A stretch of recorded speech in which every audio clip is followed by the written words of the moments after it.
As I said, this is a joint work with Nabil Boussaid from Besançon, so all of this is done together. And this is a recent preprint which is available on archive.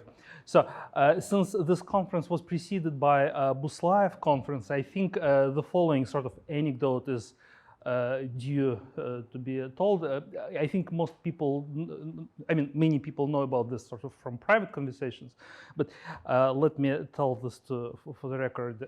This was in good old 1997, I think August or September, in Toronto. There was some conference, I think, in honor of Maslov. No, not Maslov. I think Maslov or Arnold. I don't remember. I think Arnold. So this is where I met Buslaev. At that time, I only learned mathematics very recent, just for a few years, and knew almost nothing, just a little bit of microlocal analysis. And I remember when Buslaev, who was my father's co-author, asked me, so what it is that you know, what it is that you do in math? I said, well, you know, this degenerate Fourier integral operators, estimates, Kotler-Stein orthogonality lemma. And he was very frustrated and said, but this is all linear. Nobody needs linear. You're just wasting your time. Fortunately, there was another person at this conference who also asked me, so what it is that I do? I said, Fourier integral operators. And he said, oh, this is very interesting. Why wouldn't you tell me more? So finally, I was talking to someone who was interested in this linear stuff, right? And then I figured, well, such a nice person must be very intelligent, a mathematician. Maybe I also ask him what he does. So he said, well, maybe spectral theory, I think. And this was Birman. This is how I met Birman. Yes. So, anyways, somehow this work, this actually goes from nonlinear stuff. So this is about stability of solitary wave solutions to Dirac equation, to nonlinear Dirac equation. But when you linearize your study stability, you end up with the need to know something about the behavior of the resolvent near this essential spectrum. And then it turns out that one ends up with virtual levels. So this is how I ended up here. So let me go. So this is what we're going to talk about. So first, well, let me maybe just skip this. So the concept of virtual levels comes from nuclear physics, as most interesting things. So when you consider, so just very quickly, this was considered by Wigner just 1 year after Chadwick discovered neutrons, right? So Wigner was considering scattering of protons on neutrons, and the idea is that a proton and neutron with the same spin, with parallel spins, they form bound state, right? With some binding energy, actually pretty large binding energy, right? For comparison, electron is just 0.5 mega electron volt. Right, and when you take spins anti-parallel, then it turns out that they do not form, well, they almost form a binding state, right, a bound state. In fact, it wasn't clear for some time whether they do form a bound state or not, right? And this was Fermi who was asking in his article whether this state for particles with anti-parallel spins, whether this is a true or bound state or just virtual state. So this is where the word virtual comes from. And it was figured out next year that actually this is a virtual state. It just misses to be the state, the bound state. The energy is just a little above. I mean, actually, binding energy is below zero. Right, and although this you do not have a bound state, you actually you see this in physics as a sort of the increase in the cross section of neutrons on protons, right? So the easy comparison, easy illustration is two friends meeting in a park with 2 rubles each, right? And they want to buy a bottle of pshenichna, which is 4 rubles 12 kopecks, right? So they just miss 12 copies. So they will not scatter right away, right? They will try to form a bound state, looking with hope one at the other, checking their pockets. But then since they do not find this missing 12 copies, eventually they leave, right? But they try. You see this.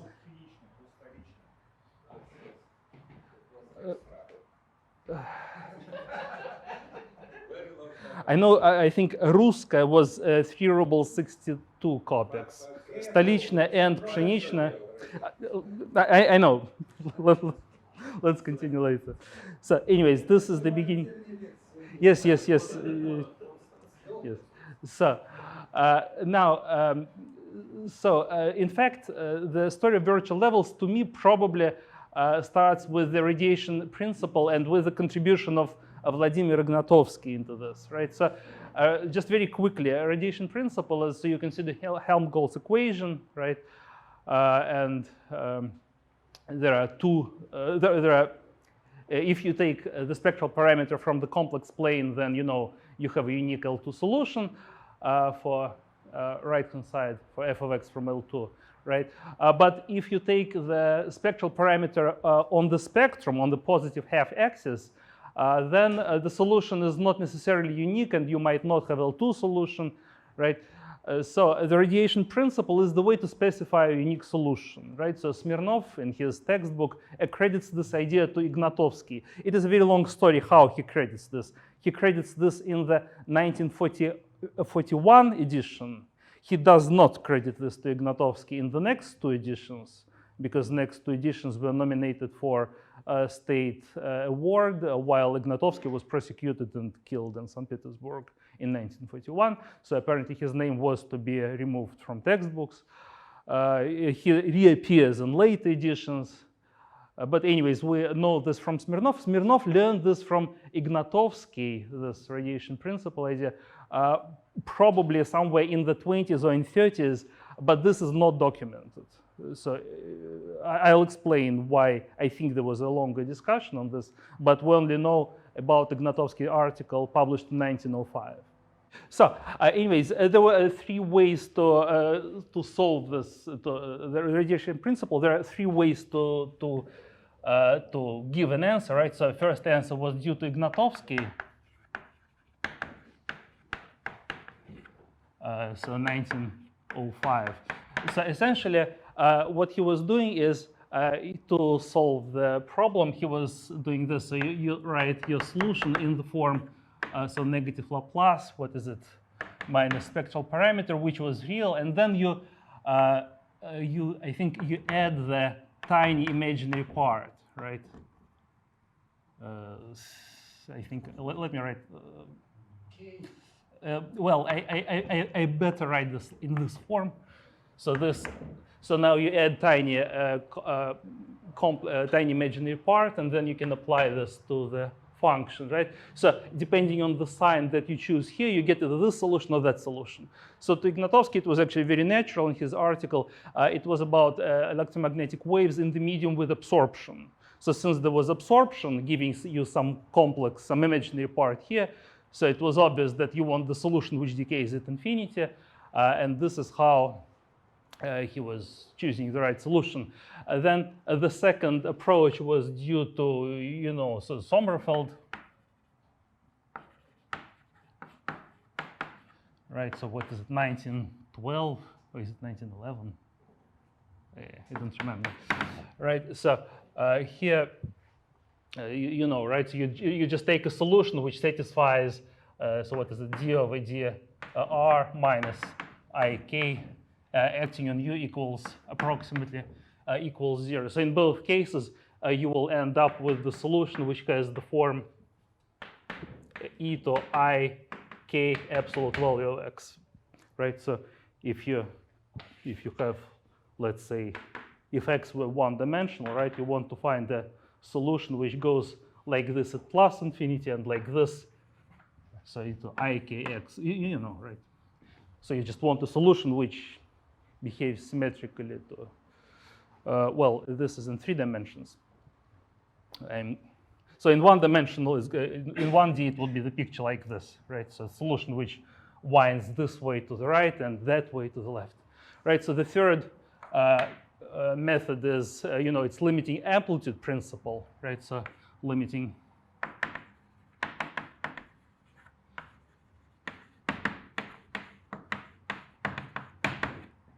this is due to Tikhonov and Samarsky. This is 1949, I think, right? In fact, this terminology, limiting absorption principle due to Ignatovsky and limiting amplitude principle is due to Sveshnikov. Sveshnikov was a student of Tikhonov, and it seems that he was the main popularizer.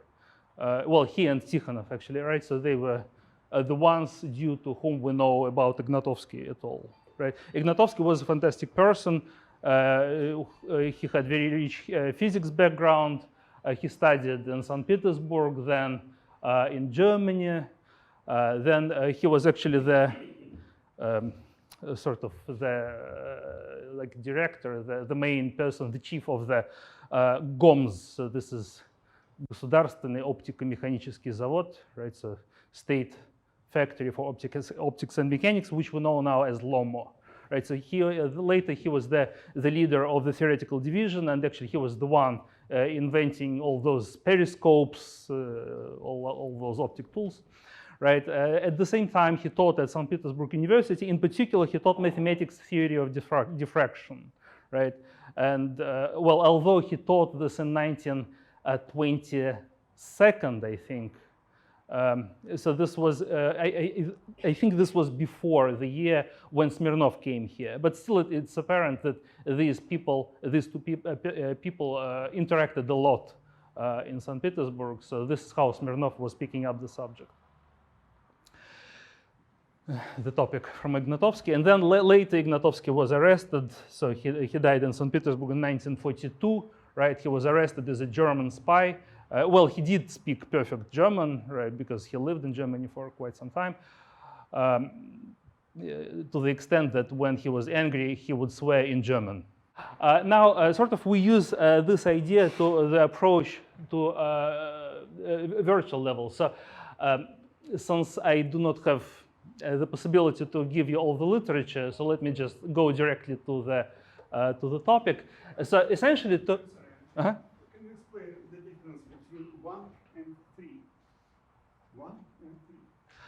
This is the first is limiting absorption principle. So this, let me write this.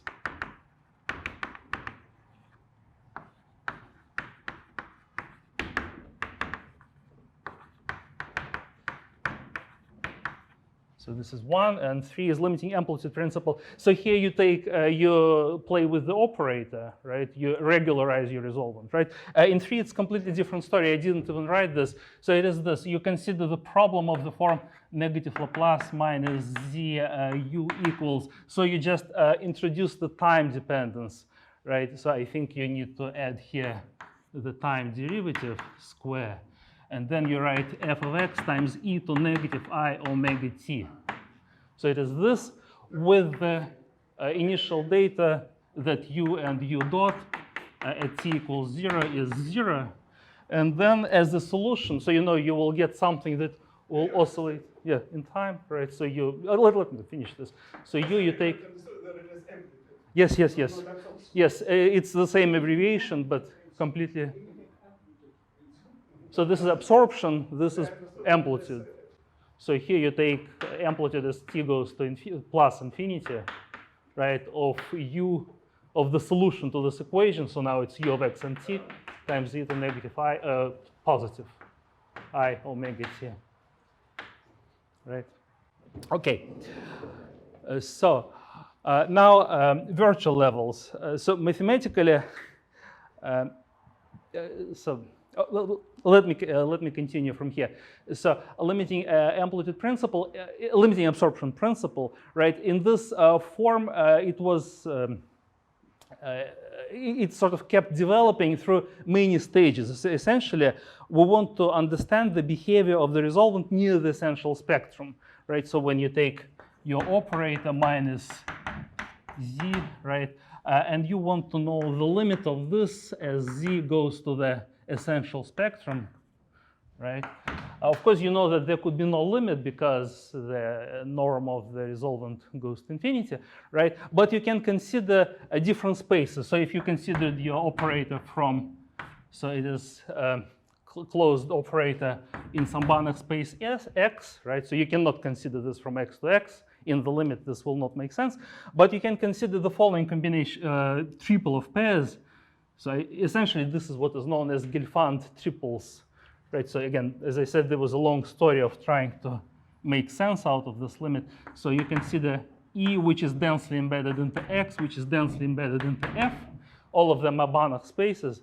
And then you want to consider the limit as an operator from E to X, E to F, sorry. Right, so you can choose, sometimes you can choose your spaces E and F such that this resolvent makes sense. So this is the meaning that was given to the limiting absorption principle by, well, essentially the sort of final contribution is due to Agman. So this is 1970 with the main article published in 1975. Right, although there were many publications before that. There was Povzner, Edis, and of course before that many other names. So it was Weil, it was Titchmarsh, Gelfand-Kostюченko theory was also related to that. So anyways, so this is the form that somehow we want to use. And there it goes like this. Excuse me, what is A minus Z1? Identity. The unit, Uh-huh. I. Just identity. It's identical operator in which space? Everywhere. Well, if you're right, so we're supposed to be considering this an X, right? But now I can consider this operator acting not from X to X, but from something which is much better than X to something that is worse than X, right? So I would be able to measure the norms. It's just a triple. Yes. So to us, well, to all the applications, so this will be L2 of Rn, right? Of Rd, sorry, right? This will be L2s, and this will be L2 negative S prime. I'll write in a second what this is. And the result that I need to have here, so this is done by Agman, and this is somehow the beginning of the story, is the estimate of the form, if you consider d over dx, right, minus lambda inverse. So he was considering this operator from L to S of R to, yeah, I'll write in a second, yes, minus L to S prime of R, right? So his result is that this is uniform in lambda away from the imaginary axis, away from the spectrum of this operator, where L2s of, well, let me write RD, although here I just consider one-dimensional version. So this is defined as L2, well, let me just write that this is a set of functions such that, so it's 1 plus x to the power s, u of x, L2 is finite. So this is the norm. This is going to be the norm in L2s. So here you can consider s to be both positive and negative. Of course, when s is large, then you have functions with nice decay at infinity, right? So better than just L2, right? Sorry, I didn't write the requirements on s. So this is if s and s prime are larger than 1/2. So then you have this continuity. So this is, well, this is sort of lemma A1 from Agman. And then here, from here, he obtained the following result. From here, he obtained sort of the main thing used throughout scattering, well, spectral theory. So you consider now just Laplace minus z times identity. So you go from from L2 S of Rd to L2 negative S prime of Rd. Right, so this is this norm is bounded uniformly in Z.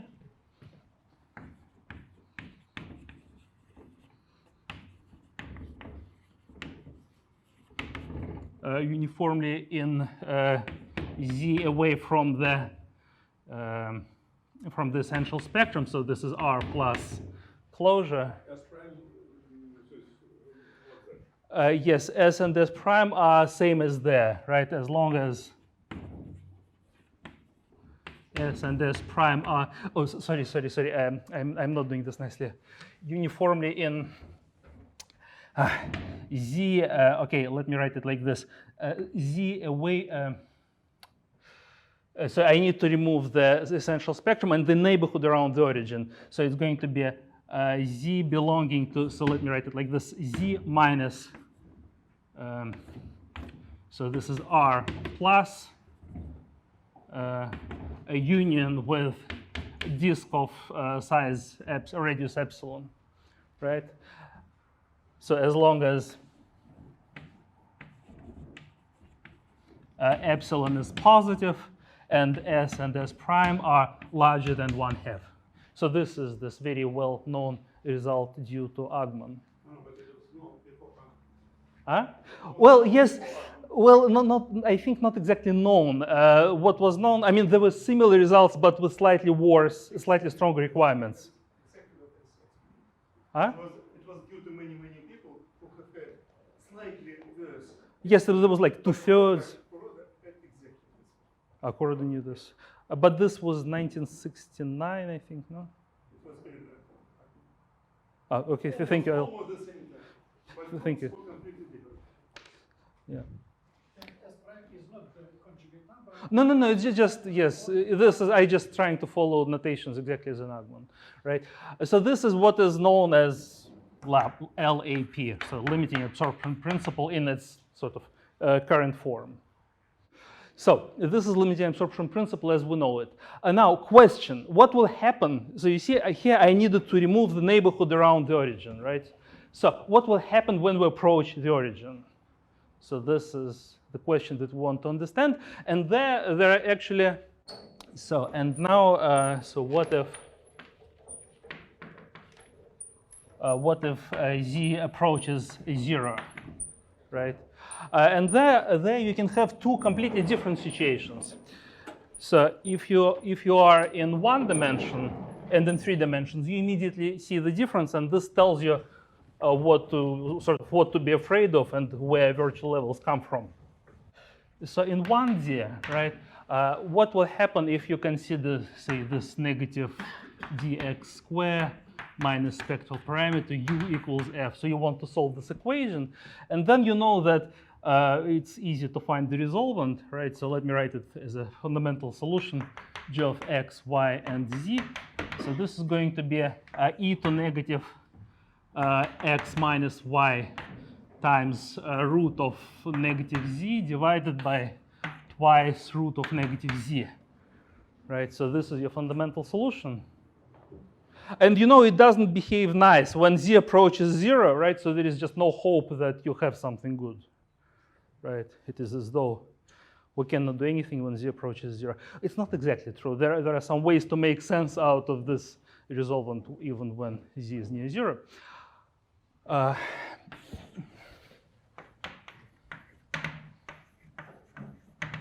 But in 3D, right, the story is different. So here you will have e to negative x minus y times root of negative z. Well, I didn't say which branch I take. Of course, I take the one with positive real part, right? So I require that real part of this is positive, right? And I say that z does not belong to R plus closure. Right. So here, so you need to divide by 4 pi x minus y. So this thing behaves actually quite nicely when z approaches 0. You know, it will be just 1, right? So there is a limit. Let me write it like this. So negative Laplace minus 0 inverse. It will actually work from, it will act from L to S to L to negative S prime, right, of R3, right, as long as S and S prime are larger, each has to be larger than 1/2, and the sum is to be larger than or equal to 2. This result is, again, I'm not exactly sure about the first, well, I think the original reference would be Nirenberg with some co-authors in 1972. But we probably, most of us know this from Kato and Jensen.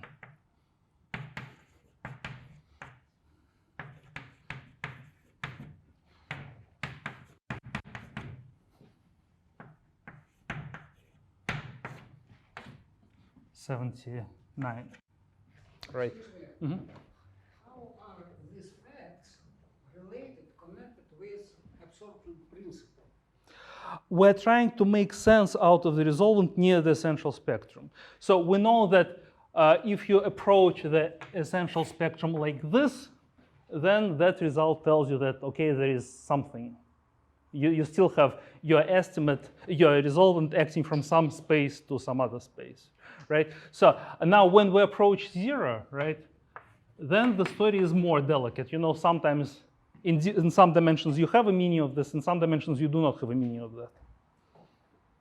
Right, so in one dimension you have a resolvent which does not behave nicely at all, right? In 3 dimensions you have the integral kernel which still makes sense.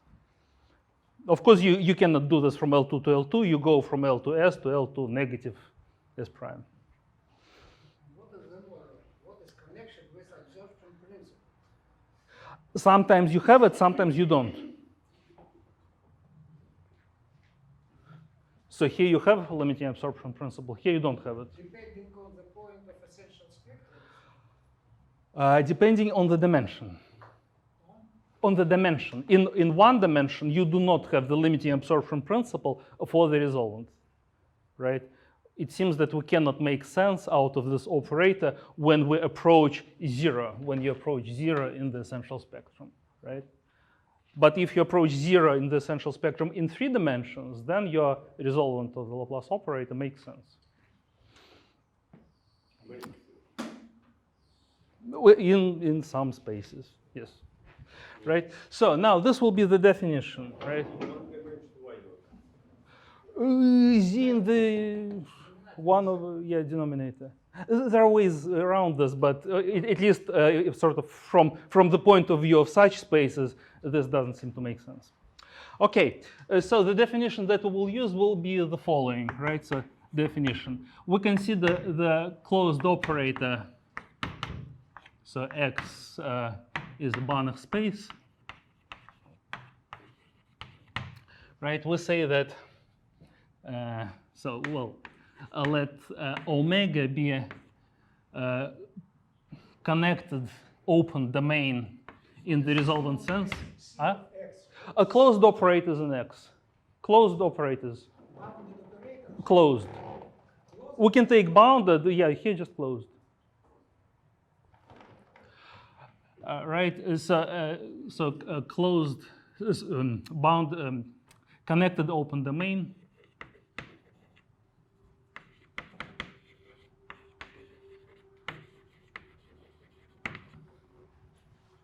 Right, and let Z0 be the point which belongs to the intersection of the boundary of this omega with the essential spectrum.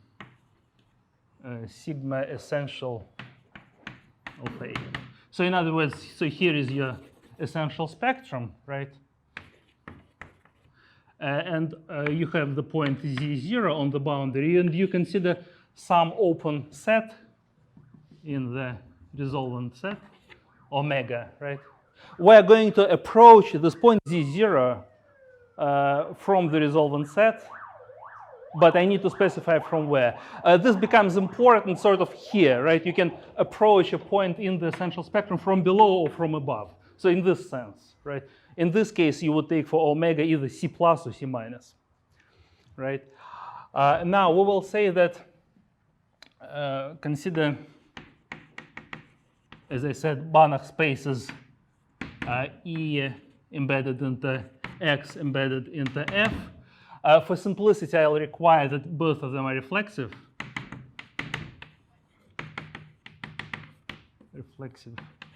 Right? And embeddings will be dense and continuous.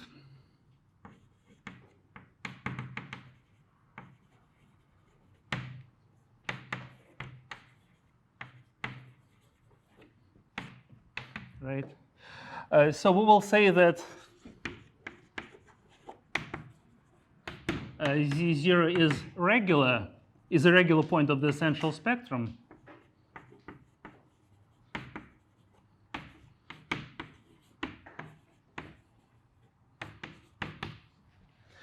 If there is a weak limit of the resolvent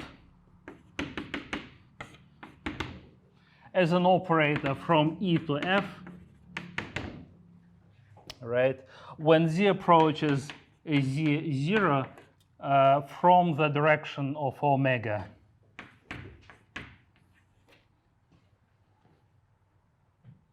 Right? Any direction or? Well, so in this case, I would say whatever. So C minus, so I could be approaching this point Z0, well. Some angle. No, not angle. It doesn't matter. I just need to specify from which side. The boundary may be very complicated. It could be, yes. So if Measure, etc. if there is a weak limit, then we say that the point is regular, right? We say that, so this second, we say that Z0 is of rank R relative to omega, E, and F, right? If R is the smallest integer, well, I need to write, well, natural number. Right, if it is the smallest integer such that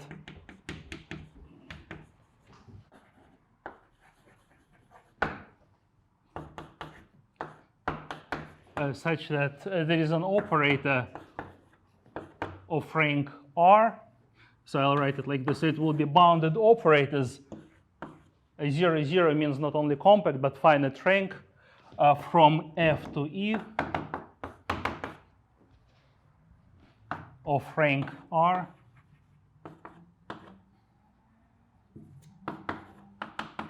such that there is a weak limit of A plus B minus Z times identity inverse as before, right? So Z approaches Z0, Z belongs to omega. So you either have a regular point or you have a point of some positive rank. Points of positive rank will be virtual levels. So this is the terminology that we want to use. Where is the range rank R in this limit? Where is it? B is finite rank operator. Well, in fact, you do not have to take just, you can sort of expand this. It doesn't have to be just finite rank operator. You can also take a compact operator, so there is somehow a larger class of perturbations that you can consider. So anyways, let me just keep it slightly on the simpler side, right? In the end, so this is the definition. Traditionally, there was the following sort of classification of characterization of virtual levels, right? Traditionally, you say that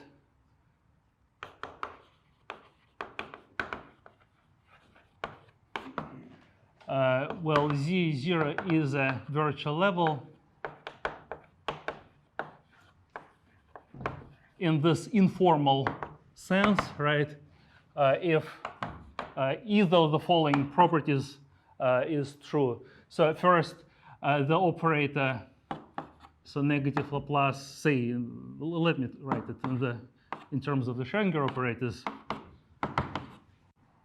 has a solution which is almost from L2.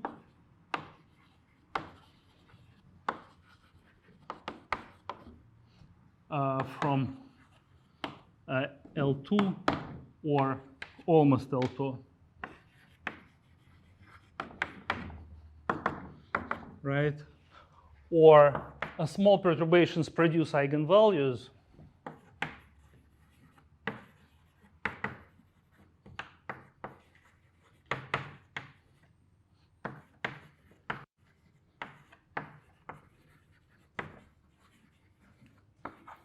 From Z0, right?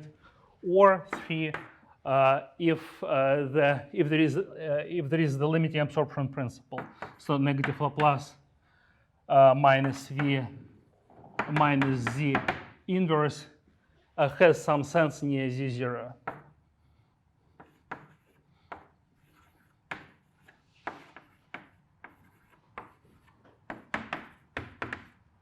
Right?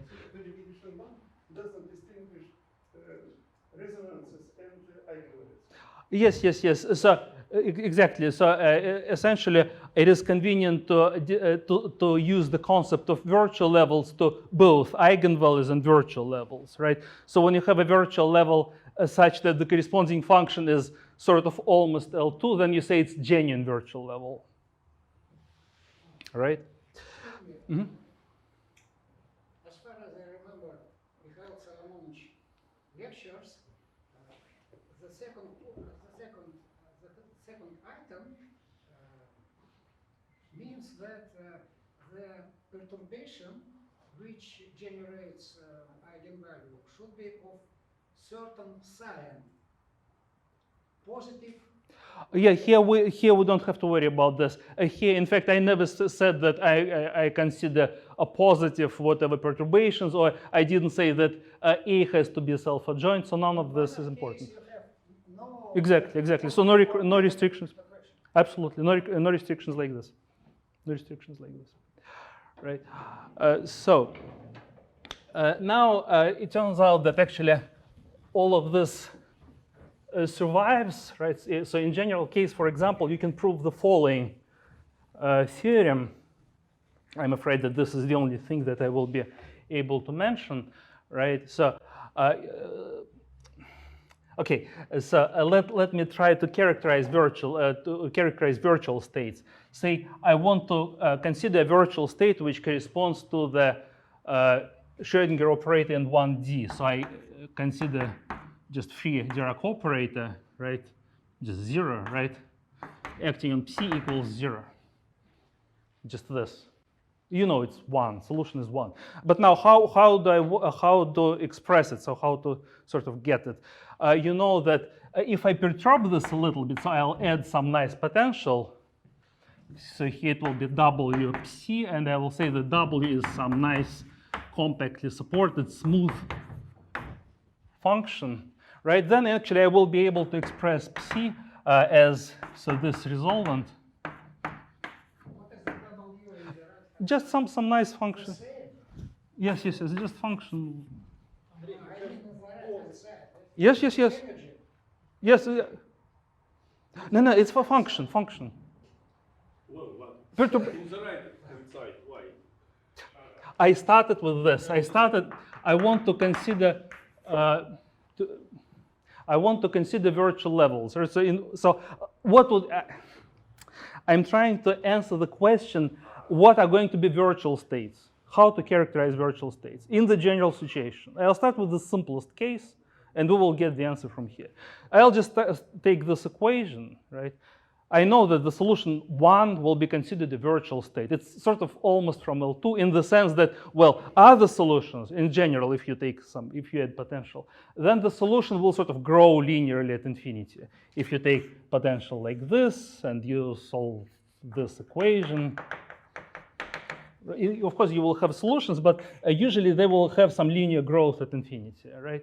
Sometimes you do not have linear growth. Those are virtual states, right? Informally, right?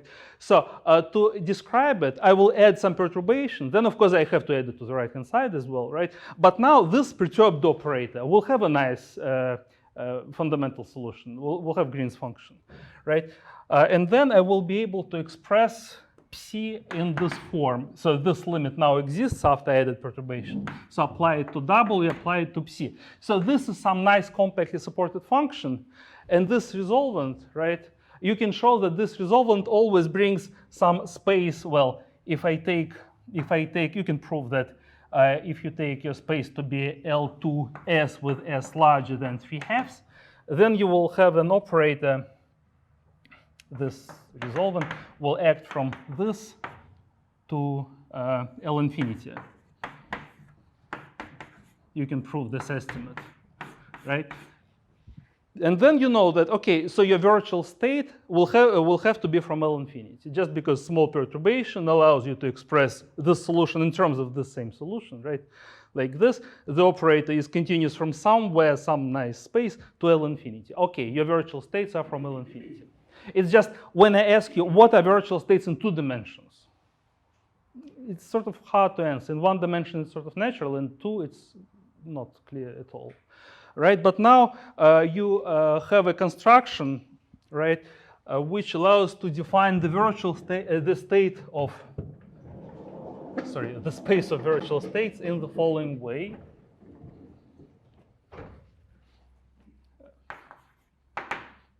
Well, space of virtual states.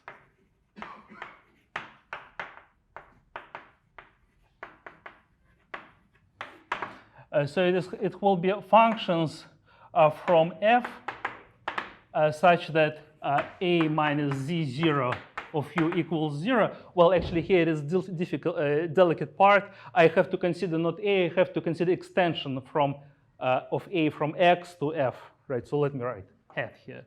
Right, such that U belongs to the range of the resolvent of A plus B minus Z0 inverse. B is one of these operators for which this regularized resolvent, one of those operators for which the regularized resolvent makes sense near Z0. Right, and the theorem that you can prove, for example, is this. Right. So it's exactly sort of answering the equivalence of these statements. Well, essentially, you already know the answer, right? So theorem is that dimension of the space of virtual states, right, is going to be equal precisely to R,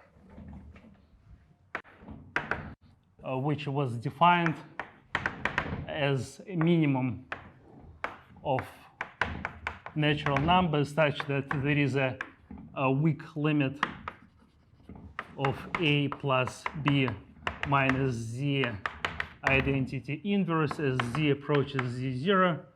Z belongs to omega, right? And B is of rank R. Right, so this is, you certainly have this equivalence. I need to mention that a related result in some very complicated form, unfortunately, was proved by Boris Weinberg.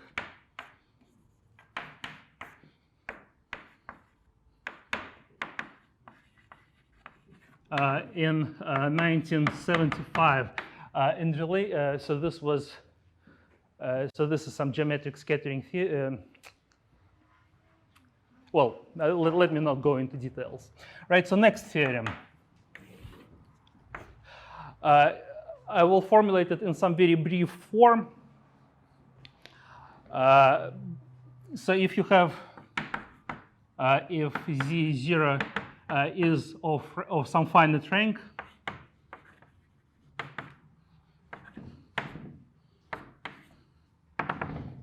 well, rank 0 means that I do not have a virtual level. I have, it means that the point is a regular point of the essential spectrum.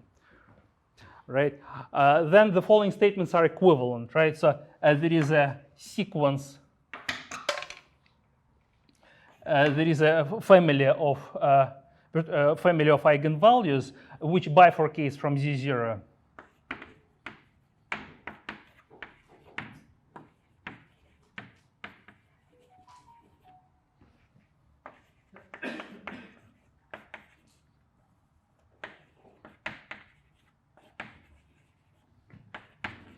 Right? And this is completely equivalent to knowing that R being larger than or equal to 1, right? So if you have a regular point of the essential spectrum, regular in the sense that the resolvent had some limit, then small perturbations cannot produce eigenvalues, right? But instead, if you know that you have a point of rank 1 or larger, and then you can actually specify any eigenvalues you want, right? So you can specify, write this here. So you have the essential spectrum, you have this point Z0, you have a family of eigenvalues, family of points bifurcating from Z0.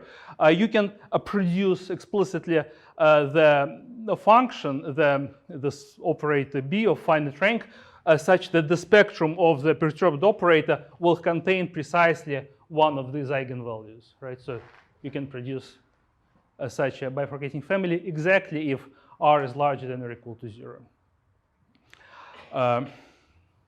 Yeah, I'm afraid that. Let me just mention one result. Actually, this is the result we were aiming at, right? And this is exactly what I asked Dmitry Raulyevich Yefayev about 3 years ago. So this is what we needed to know, and which we couldn't find in the literature. So what happens if you take the Schrodinger operator in 2 dimensions, and you know you do not have a virtual level, right? So this is Schrodinger in 2D, well, whatever, F. So if there is no virtual level,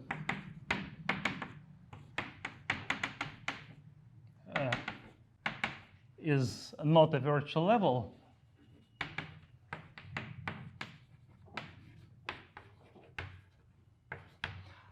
then it turns out that the resolvent will be continuous from L to S to L to negative S prime of R2 if both S and S prime are larger than 1. Well, actually, this could be improved a little bit. You can also prove slightly stronger result. You can prove that it will be bounded from L to S of R2 to L infinity of R2 if, again, S is larger than 1. And just by duality, of course, it means that you can also be acting from L1 of R2 to L2 negative S of R2. Right, so these are results for whatever reason they were not obtained in the literature. And this is why it's sort of 2-dimensional case was the one nobody wants to deal with. Right, to obtain them, you just regularize your resolvent in the way you like. You explicitly compute the estimates, and then you know that in the case when you do not have a virtual level for some other potential, right, the estimates will be the same. So let me stop here. Again, I completely apologize. I did not expect that just having one picture would completely break the PDF.